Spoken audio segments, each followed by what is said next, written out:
हम भारत के लोग, हम भारत के लोग।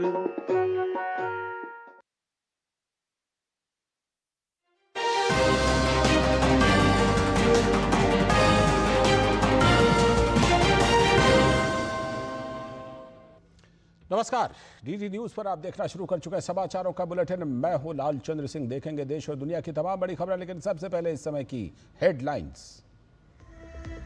दुनिया के सामने भारत पाकिस्तान के आतंकी चेहरे को करेगा बेनकाब। 7 सर्वदलीय प्रतिनिधिमंडल अलग अलग देशों का करेंगे दौरा। विदेश सचिव जल्द ही आयोजित करेंगे ब्रीफिंग सत्र।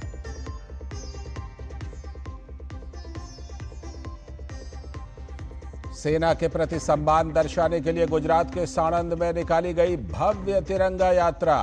अमित शाह के साथ सैकड़ों लोगों ने लिया हिस्सा। देशभक्ति के गीतों से गूंज उठी फिजा। केंद्रीय कृषि मंत्री ने खेती में चमत्कार के लिए सभी संस्थाओं से मिलकर काम करने पर दिया जोर। शिवराज सिंह चौहान ने संविधान में संशोधन करके देश में की एक साथ चुनाव की वकालत।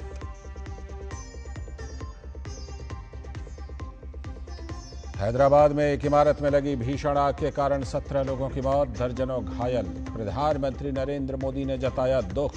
पीएम राष्ट्रीय राहत कोष से मुआवजे का ऐलान। और अमेरिका में केंटकी, मिसौरी और कई अन्य राज्यों में शक्तिशाली तूफान का कहर। 25 लोगों की मौत, कई अन्य घायल।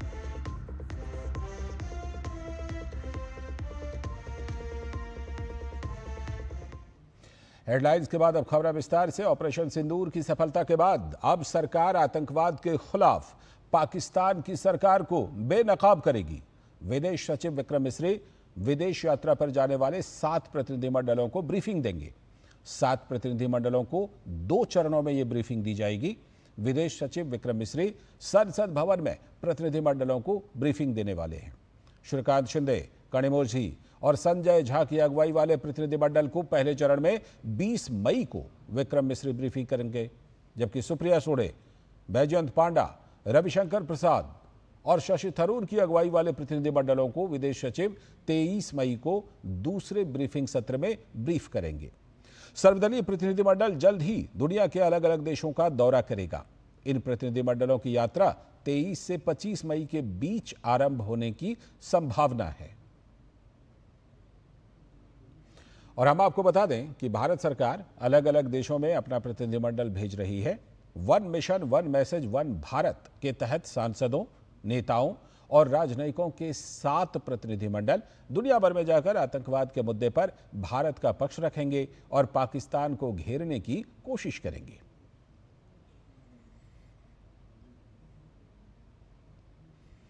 और सर्वदलीय प्रतिनिधिमंडल बैजयंत पांडा के नेतृत्व में सऊदी अरब, कुवैत, बहरीन, अल्जीरिया जाएगा। इस प्रतिनिधिमंडल में डॉक्टर निशिकांत दुबे, फंगनन कोन्याक, रेखा शर्मा, असदुद्दीन ओवैसी, सतनाम सिंह संधू, गुलाम नबी आजाद और हर्ष श्रृंगला शामिल हैं। एक और सर्वदलीय प्रतिनिधिमंडल सुप्रिया सुळे के नेतृत्व में मिस्र, कतर, इथियोपिया और दक्षिण अफ्रीका जाएगा। इस प्रतिनिधिमंडल में राजीव प्रताप रूडी, विक्रमजीत सिंह साहनी, मनीष तिवारी, अनुराग सिंह ठाकुर, लावू श्रीकृष्ण देवरायलू, आनंद शर्मा, वी मुरलीधरन और सैयद अकबरुद्दीन शामिल हैं। वहीं संजय कुमार झा के नेतृत्व में सर्वदलीय प्रतिनिधिमंडल इंडोनेशिया, मलेशिया, कोरिया गणराज्य, जापान और सिंगापुर जाएगा। इस प्रतिनिधिमंडल में अपराजिता सारंगी, यूसुफ पठान, ब्रिजलाल, जॉन ब्रिटास, प्रदान बरुआ, डॉक्टर हेमंत जोशी, सलमान खुर्शीद और मोहन कुमार शामिल होंगे। श्रीकांत एकनाथ शिंदे के नेतृत्व में सर्वदलीय प्रतिनिधिमंडल यूएई, लाइबेरिया, कांगो और सिएरा लियोन जाएगा। इस प्रतिनिधिमंडल में बांसुरी स्वराज, ईटी मोहम्मद बशीर, अतुल गर्ग, सस्मित पात्रा, मनन कुमार मिश्रा, एसएस अहलूवालिया और सुजान चिनॉय शामिल होंगे। वहीं रविशंकर प्रसाद के नेतृत्व में सर्वदलीय प्रतिनिधिमंडल यूके, फ्रांस, जर्मनी, यूरोपीय संघ, इटली और डेनमार्क जाएगा। इस प्रतिनिधिमंडल में दग्गूपति पुरंदेश्वरी, गुलाम अली खटाना, प्रियंका चतुर्वेदी, अमर सिंह, समीक भट्टाचार्य, एमजे अकबर और पंकज सरन शामिल हैं। और शशि थरूर के नेतृत्व में सर्वदलीय प्रतिनिधिमंडल अमेरिका, पनामा, गियाना, ब्राजील और कोलंबिया जाएगा। इस प्रतिनिधिमंडल में शांभवी, सरफराज अहमद, जीएम हरीश बालयोगी, शशांक मणि त्रिपाठी, भुवनेश्वर कलिता, मिलिंद मुरली देवड़ा, तरनजीत सिंह संधू और तेजस्वी सूर्या शामिल हैं। और कनुमोझी करुणानिधि के नेतृत्व में सर्वदलीय प्रतिनिधिमंडल स्पेन, ग्रीस, स्लोवेनिया, लाटविया और रूस जाएगा। इस प्रतिनिधिमंडल में राजीव राय, मियां अल्ताफ अहमद, कैप्टन ब्रजेश चौटा, प्रेमचंद गुप्ता, अशोक कुमार मित्तल, मंजीव सिंह पुरी और जावेद अशरफ शामिल हैं।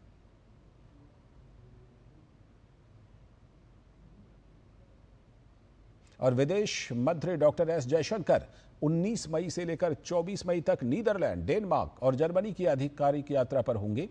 जयशंकर इस दौरान इन देशों के शीर्ष नेताओं और विदेश मंत्रियों से मुलाकात कर द्विपक्षीय सहयोग, व्यापार, प्रौद्योगिकी और आपसी हित के क्षेत्रीय और वैश्विक जैसे अहम मुद्दों पर चर्चा करेंगे।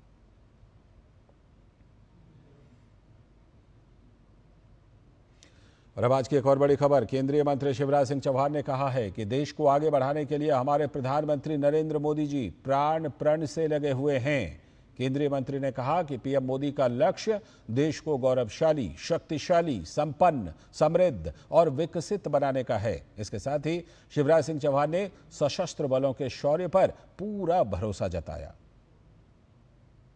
ये अद्भुत देश है और इस देश को आगे बढ़ाने के लिए हमारे प्रधानमंत्री श्रीमान नरेंद्र मोदी जी प्राण प्रण से जुटे हुए हैं।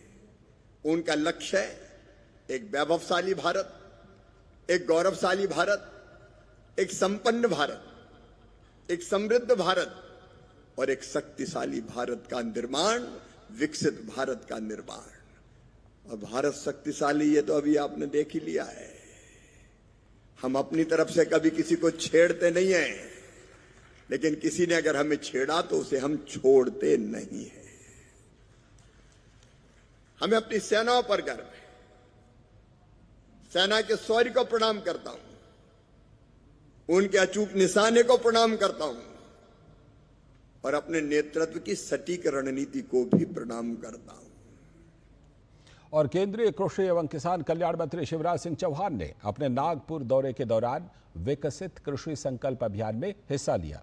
केंद्रीय मंत्री ने कहा कि केंद्रीय कृषि एवं किसान कल्याण मंत्रालय, राज्य कृषि मंत्रालय, ICAR, कृषि विज्ञान केंद्र और सभी कृषि संस्थानों के एक साथ मिलकर काम करने से कृषि में तीव्र विकास संभव है।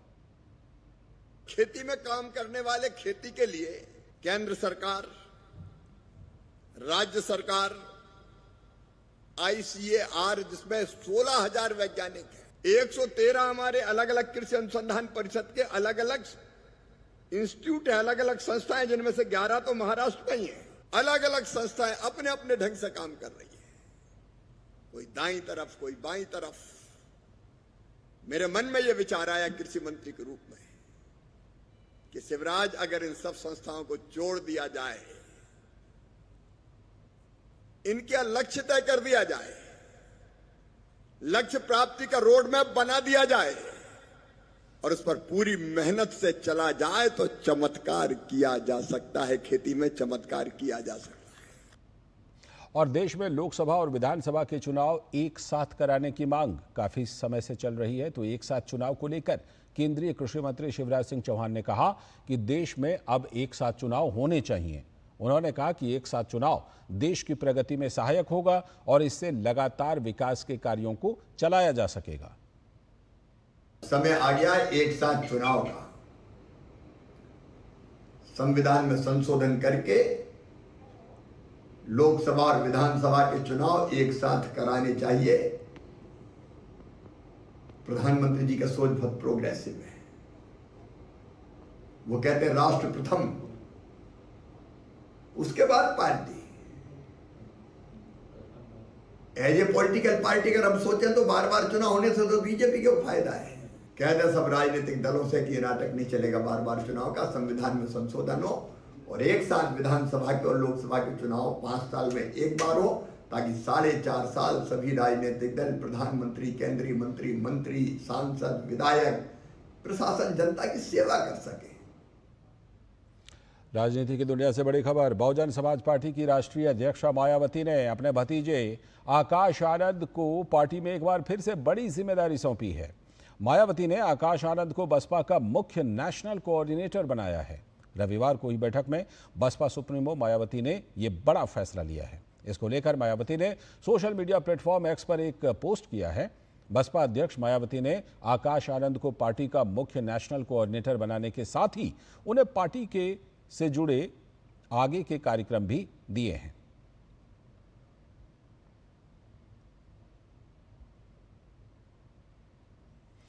खबर पश्चिम बंगाल से, जहां मालदा जिले के रतुआ में शनिवार की रात हिंदुओं पर हमला हुआ। दरअसल उपद्रवियों की ओर से सनातनी समुदाय पर हिंदू मंदिर के निर्माण कराने को लेकर यह हमला किया गया, जिससे हालात काफी तनावपूर्ण हो गए।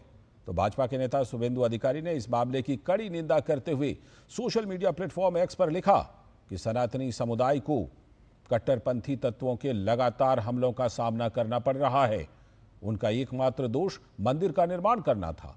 हिंसा की एक शर्मनाक घटना में बदमाशों ने समुदाय को निशाना बनाया, अंधाधुंध पत्थर और ईंटें फेंकी, जिससे यह इलाका भय और विनाश के युद्ध क्षेत्र में बदल गया। उन्होंने वकील के माध्यम से पश्चिम बंगाल सरकार और प्रशासन को मामले में हस्तक्षेप करने का अनुरोध किया है।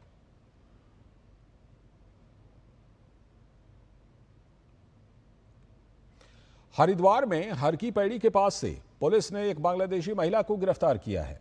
बांग्लादेश की रूबीना पिछले कई सालों से रूबी बनकर रह रही थी। पुलिस द्वारा चलाए जा रहे सत्यापन अभियान के दौरान रूबीना पकड़ में आई हैं। एसएसपी प्रमेंद्र सिंह डोभाल ने बताया कि रूबीना 10 साल पहले अपने 5 साल के बच्चे के साथ बांग्लादेश से आई थी। इसके बाद उसने पीलीभीत के संतोष के साथ शादी की और हरिद्वार कोतवाली क्षेत्र के रोड़ी बेलवाला में झोपड़ी बनाकर रहने लगी। इस दौरान महिला ने बड़ी आसानी से लोकल आधार कार्ड और पैन कार्ड भी बनवा लिए। पुलिस की जांच में सामने आया है कि महिला बांग्लादेश में स्थित अपने परिवार के संपर्क में थी। पुलिस ने पति पत्नी को गिरफ्तार कर लिया है। क्षेत्र के आसपास जो लोग रह रहे हैं, उसके आसपास जो लोग झुग्गी झोपड़ी बना के रहते हैं, उनका एक वेरिफिकेशन ड्राइव अभी चलाया गया था, जिसमें कुछ संदिग्ध लोगों को पहचान की गई थी। उसमें एक महिला जिसका नाम रूबी है, उसका यहाँ का नाम उसने रूबी रखा था, जबकि उसका एक्चुअल नाम रूबीना है, जो बांग्लादेश से करीब 10 वर्ष पूर्व यहाँ आई थी। उसके कुछ परिजनों के बारे में भी अभी हमें जानकारी मिली है और एक अच्छी कार्रवाई करते हुए इन लोगों को आइडेंटिफाई किया गया है। आगे की जो कार्रवाई है, वैधानिक कार्रवाई, वो की जा रही है। इसके साथ और भी जो लोग बांग्लादेश से आए थे, उनकी हम लोगों ने कुछ शॉर्टलिस्ट किया है, जो अभी अन्य प्रांतों में रह रहे हैं। मुझे उम्मीद है अन्य लोगों के बारे में भी इसमें पहचान हो जाएगी। और अब बात एक हादसे की। हैदराबाद के पुराने शहर मीर चौक में गुलजार, कृष्णा पल्स और मोदी पल्स में रविवार सुबह भीषण आग लग गई, जिसमें 17 लोगों की मौत हो गई। पहली मंजिल पर लगी आग एसी कंप्रेसर में विस्फोट के बाद तेजी से फैल गई। 3 लोगों की मौके पर ही धुएं के कारण मौत हो गई, जबकि 14 अन्य ने विभिन्न अस्पतालों में दम तोड़ दिया। कई अन्य की हालत गंभीर बनी हुई है। यह घटना देर रात हुई। स्थानीय निवासियों ने अधिकारियों को सूचित किया और दमकल कर्मी तुरंत लोगों को बचाने के लिए पहुंचे। घटना के समय इमारत में लगभग 30 लोग थे। अधिकारियों ने मृतकों में से कई की पहचान कर ली है और पूरी सूची जल्द ही जारी होने की संभावना है। मुख्यमंत्री रेवंत रेड्डी ने शोक व्यक्त किया और प्रभावित परिवारों को सहायता देने का वादा किया है। केंद्रीय मंत्री किशन रेड्डी ने भी घटनास्थल का दौरा किया। और प्रधानमंत्री नरेंद्र मोदी ने हैदराबाद में आग लगने की घटना पर दुख जताया है। प्रधानमंत्री ने एक्स पर कहा, तेलंगाना के हैदराबाद में आग लगने की घटना में लोगों की मौत से बहुत दुखी हूं। जिन लोगों ने अपने प्रियजनों को खो दिया है, उनके प्रति संवेदना, घायलों के जल्द स्वस्थ होने की कामना करता हूं। प्रधानमंत्री राष्ट्रीय राहत कोष से प्रत्येक मृतक के परिजनों को 2 लाख रुपए की अनुग्रह राशि देने की घोषणा की गई है, तो वहीं घायलों को 50,000 रुपए दिए जाएंगे। वक्त आ गया एक छोटे से ब्रेक का।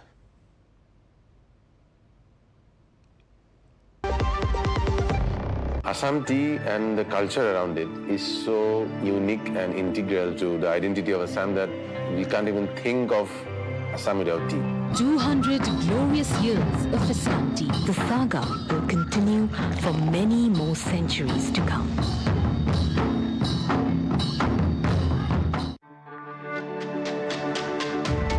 मेरी पसंद। मेरी पसंद। मेरी पसंद। मेरी पसंद। हमारी पसंद।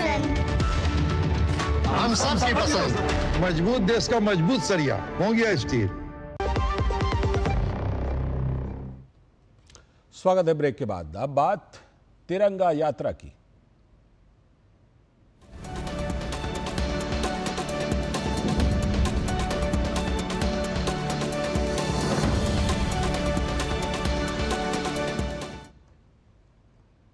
केंद्रीय गृह मंत्री अमित शाह ने अहमदाबाद स्थित साणंद में भारतीय सशस्त्र बलों के सम्मान में तिरंगा यात्रा का नेतृत्व किया। अहमदाबाद नगर निगम द्वारा आयोजित यह कार्यक्रम विराट नगर क्षेत्र में आयोजित किया गया।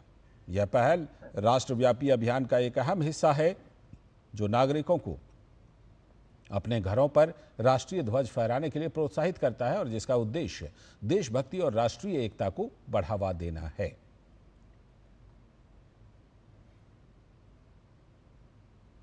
तो देश भर में ऑपरेशन सिंदूर में रक्षा बलों के गौरवशाली पराक्रम के सम्मान में ये तिरंगा यात्रा निकाली जा रही है। सीमा पर लड़ रहे सैनिकों का मनोबल बढ़ाने और उनकी बहादुरी को सलाम करने के लिए अमरावती में भी तिरंगा रैली का आयोजन किया गया। पूर्व सांसद नवनीत राणा के नेतृत्व में आयोजित इस रैली में भाजपा नगर अध्यक्ष डॉक्टर नितिन धांडे, अन्य पदाधिकारी और आम नागरिक बड़ी संख्या में उपस्थित हुए।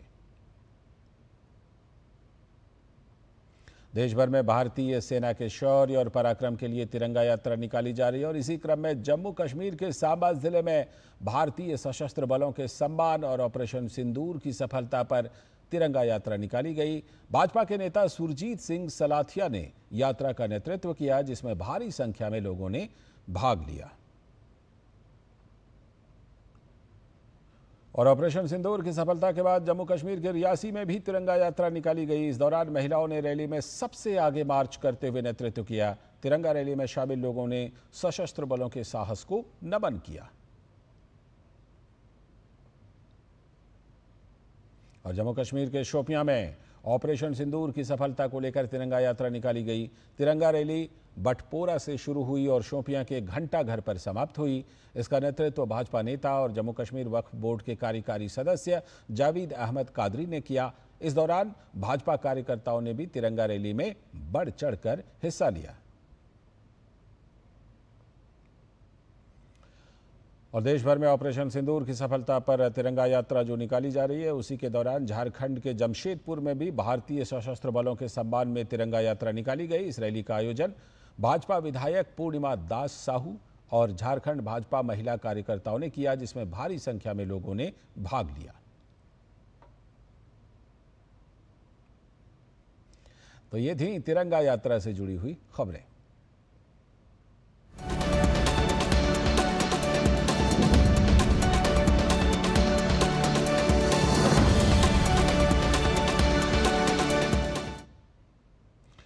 और अब एक और बड़ी खबर, पाकिस्तान को गुप्त सूचनाएं देने की आरोपी हरियाणा की यूट्यूबर ज्योति मल्होत्रा की गिरफ्तारी के बाद नए नए खुलासे हो रहे हैं।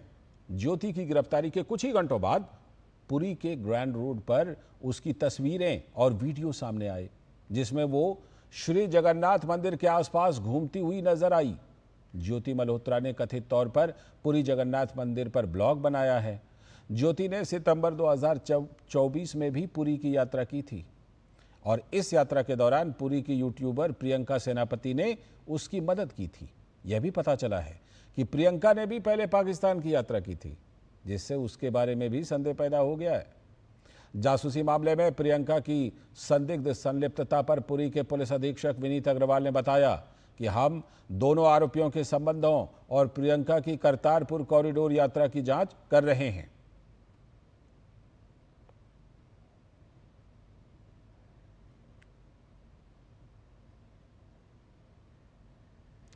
अब बात मौसम की। देश के अलग अलग हिस्सों में इस समय मौसम की अलग अलग परिस्थितियां देखने को मिल रही हैं। कुछ क्षेत्र में जहां लोगों को गर्मी से कुछ राहत मिली है, तो कुछ जगह ऐसा भी है जहां पर तापमान 44 डिग्री के आंकड़े को भी पार कर गया है। तो मौसम विभाग ने आगे आने वाले दिनों के लिए कई राज्यों के लिए चेतावनी जारी की है। विभाग ने कर्नाटक, कोंकण, गोवा, लक्षद्वीप और केरल में 18 से लेकर 24 मई के दौरान भारी से लेकर बहुत भारी बारिश होने की आशंका जताई है। तो वहीं पूर्वोत्तर भारत में 18 से 24 मई के दौरान अरुणाचल प्रदेश, असम, मेघालय, त्रिपुरा, नागालैंड, सिक्किम और असम के कुछ स्थानों पर बहुत भारी बारिश होने की आशंका है। इसके साथ ही पंजाब और पश्चिम बंगाल में अगले 5-6 दिनों के दौरान गरज और बिजली के साथ भारी से लेकर बहुत अधिक वर्षा हो सकती है। वहीं विभाग ने छत्तीसगढ़, तटीय आंध्र प्रदेश, पूर्वी राजस्थान, हरियाणा, चंडीगढ़, मध्य प्रदेश और दिल्ली और उत्तराखंड के अलग अलग स्थानों पर बिजली और तेज हवाओं के साथ आंधी आने की संभावना जताई है। इसके अलावा हिमाचल प्रदेश और उत्तराखंड में 19 और 20 मई को ओलावृष्टि और बारिश की संभावना है, तो पश्चिमी राजस्थान में 22 मई तक लू चलने का अनुमान जताया गया है।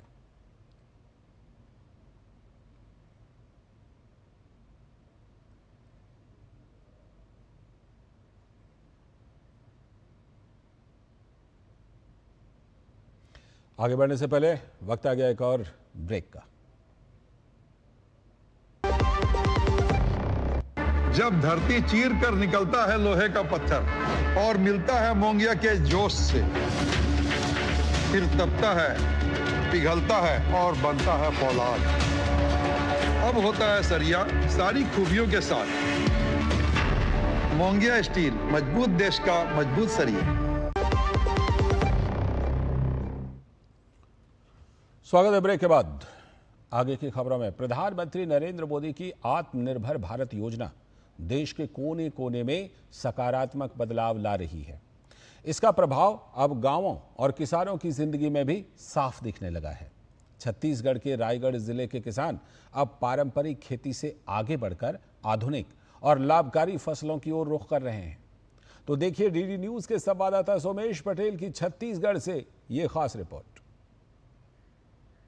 छत्तीसगढ़ के रायगढ़ जैसे इलाकों में पानी की समस्या के कारण धान की खेती चुनौतीपूर्ण होती जा रही थी। अधिक पानी और लागत के चलते किसान लंबे समय से परेशान थे, लेकिन अब किसानों को सूरजमुखी की खेती ने एक नया रास्ता दिखाया है।